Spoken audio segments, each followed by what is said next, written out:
и направь на меня. Добрый день еще раз, дорогие друзья. Сейчас мы находимся в местности, которая называется Лашпсарт, или Лашпсы, сокращенно еще говорят. Это древнейшее поселение, где жили абхазы после махаджирства и миграции этого местного населения отсюда на территорию Турции, вынужденной миграции сюда. В начале 20 века заселили греков. Здесь было греческое поселение. В сталинские времена и греческое поселение отсюда депортируют и отправляют в Казахстан. И потом, после того, как была амнистия, все равно они не вернулись в эти места. И с того времени, то есть с середины, грубо говоря, 20 века, эта местность пришла в запустение. Вот вы здесь видите огромное количество деревьев, посаженные в свое время людьми здесь. Здесь были сады, огороды и так далее, и так далее. Люди здесь отсюда обеспечивали провиантом Афон, его санатории, которые существовали, функционировали в то время. Значит, та гора, Алхас, покажи, пожалуйста, на той стороне, она называется Ажамгон. Вот эта гора с этой стороны, Алхасик, покажи, Хацхрам, вот она идет.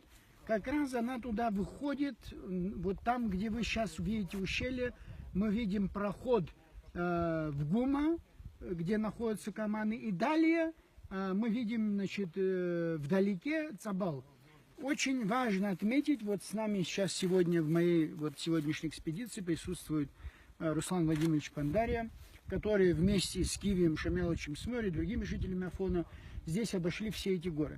И вот они, раз он мне рассказал, вот и то, что сейчас в данном случае я вам рассказываю, вот там наверху идет дорога, это очень важная стратегическая дорога для древних времен и периода Абхазского царства, потому что вот эта дорога выходит к ущелью, в ту сторону, в ущелье, значит, Гума, и оттуда она соединяется уже с Цабалом.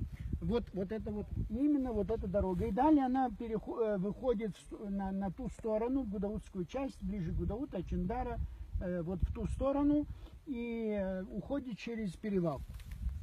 Значит, приблизительно в 1978-79 годах Руслан Владимирович Пандарий вместе с Виталием Камаргун, они поднялись сюда, и вот где-то около 5 километров отсюда они вдруг прямо на поверхности увидели, значит, какие-то завалы, вскопали и нашли захоронения, там были браслеты, там были стрелы, там были луки и так далее. Все это в то время было передано Сергею Авицбо, а он был директором музея, который располагался при Новоафонском монастыре. Судьба этих артефактов нынешняя мне сложно сказать, но Руслан Владимирович обещал, мы еще раз поднимемся сюда, потому что дорога очень тяжелая, практически от Нового Афона это 20 километров.